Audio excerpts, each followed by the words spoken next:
சிவபுராணம். திருமால் முனிவரின் மீது கோபம் கொள்ளுதல். பிரபஞ்சத்தின் காப்பாளரான திருமாலும் சுபனின் தவத்தால் மகிழ்ந்து அவருக்கு காட்சியளித்தார். சுபனின் முன் தோன்றிய திருமால், உன் தவத்தால் மனமகிழ்ந்தோம், வேண்டும் வரத்தினை கேட்பாயாக என்று கூறினார். சுபனும் திருமாலை மிகவும் பக்தியுடன் வணங்கி தனது ராஜ்யத்தில் வாழ்ந்து வந்த முனிவரான ததிசிக்கும் தனக்கும் ஏற்பட்ட வாதத்தில் அம்முனிவர் என்னை மிகவும் அவமானப்படுத்திவிட்டார். மேலும் என்னுடைய ஆயுதமான வஜ்ராயுதத்தையும் அழித்துவிட்டார். இனி அவரை வெல்ல உதவக்கூடிய வலிமை வாய்ந்த ஆயுதத்தை தாங்கள் எனக்கு அளிக்க வேண்டும் என வேண்டி நின்றார் சுபன். திருமாலோ, எம்பெருமானான சிவபெருமானால் அளிக்கப்பட்ட வரத்தை கொண்ட ததிசி முனிவரை உன்னால் எதுவும் செய்ய இயலாது என்று கூறினார். மேலும் வேறும் வரத்தினை கேட்டு பெறுவீராக என்று கூறினார். திருமாலின் பதிலை சற்றும் எதிர்பாராத சுபன் தனக்கு வேறு வரங்கள் யாவும் வேண்டாம் என்றும், ததிசி முனிவர் தான் செய்த செயலுக்கு என்னிடம் வந்து மன்னிப்பு கேட்க வேண்டும் என்றும் கூறினார்.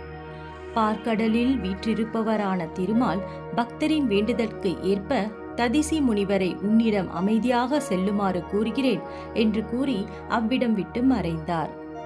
பின்பு சுபனும் ததிசி முனிவரின் வருகையை எதிர்நோக்கி அரண்மனையில் காத்திருக்க தொடங்கினார். தனது பக்தரின் வேண்டுதலை நிறைவேற்றும் பொருட்டு பார்க்கடலில் பள்ளி கொண்ட திருமால் பிராமணர் உருவம் தரித்து எம்பெருமானின் பக்தனான ததிசி முனிவரை காண அவருடைய இருப்பிடம் நோக்கி சென்றார்.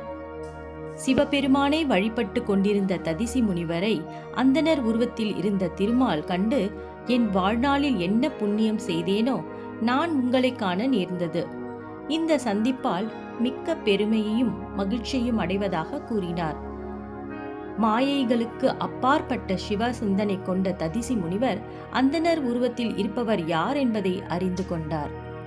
பின்பு தனது இருப்பிடத்திற்கு வருகை தந்த அந்தணரை வணங்கி பிரபஞ்சத்தில் உள்ள உயிர்களை காப்பவரும் செல்வ மகளை தன் அருகில் கொண்டு பார்க்கடலில் வீற்றிருப்பவருமான திருமால் தனது பக்தனுக்கு அருள் புரிவதற்காக வந்துள்ளதை அறிவோம் என்று கூறினார். முனிவரின் கூற்றுகளை கேட்ட திருமால் பின்பு தனது சுயரூபத்துடன் அவர் முன்னே தோன்றினார். அந்தணரின் சுய உருவத்தை கண்ட ததிசி முனிவரும் திருமாலை மிகுந்த பக்தியுடன் வணங்கினார். பின்பு திருமால் ததிசி முனிவரிடம், சிவபெருமானின் மீது மிகுந்த பக்தியும் அன்பும் கொண்ட முனிவரே, என் மீது அன்பும் பக்தியும் கொண்ட சுபனுடன் ஏன் இந்த பகை?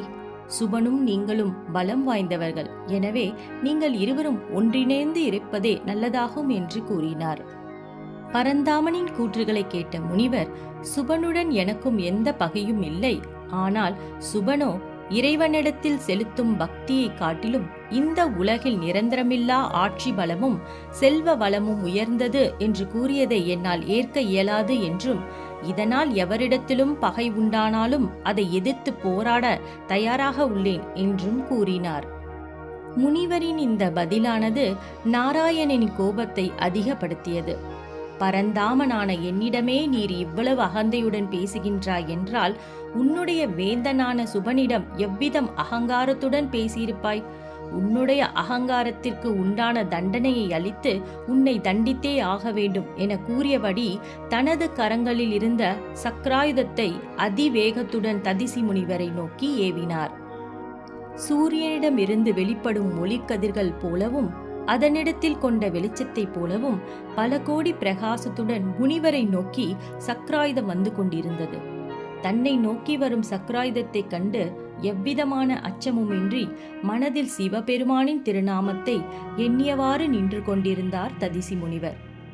ததிசி முனிவரின் அருகில் சென்ற சக்ராயுதம் அவரை வதம் செய்வதை தவிர்த்து அவரை மும்முறை வலம் வந்து பின்னர் திருமாலிடமே சென்றது. ததிசி முனிவரோ, பரந்தாமா, இந்த சக்ராயுதம் சிவபெருமானின் அருளை பெற்ற எம்பெருமானின் சிந்தனை கொண்ட பக்தர்களை என்ன செய்ய இயலும் என்று இருமாப்புடன் ஏளனமாகவும் திருமாலை நோக்கி கூறினார். தனது சக்ராயுதம் முனிவரிடம் பலமற்று போனதைக் கண்டும் முனிவர் ஏளனமாக பேசியதும் திருமாலின் கோபத்தை அதிகப்படுத்தின. எனவே மாயைகள் பல புரிந்து மாயக்கலையில் உன்னதவரான திருமால் முனிவர் மீது கோபம் கொண்டு முனிவரை அழிக்க ஆயத்தமானார். ஓம் நம சிவாய.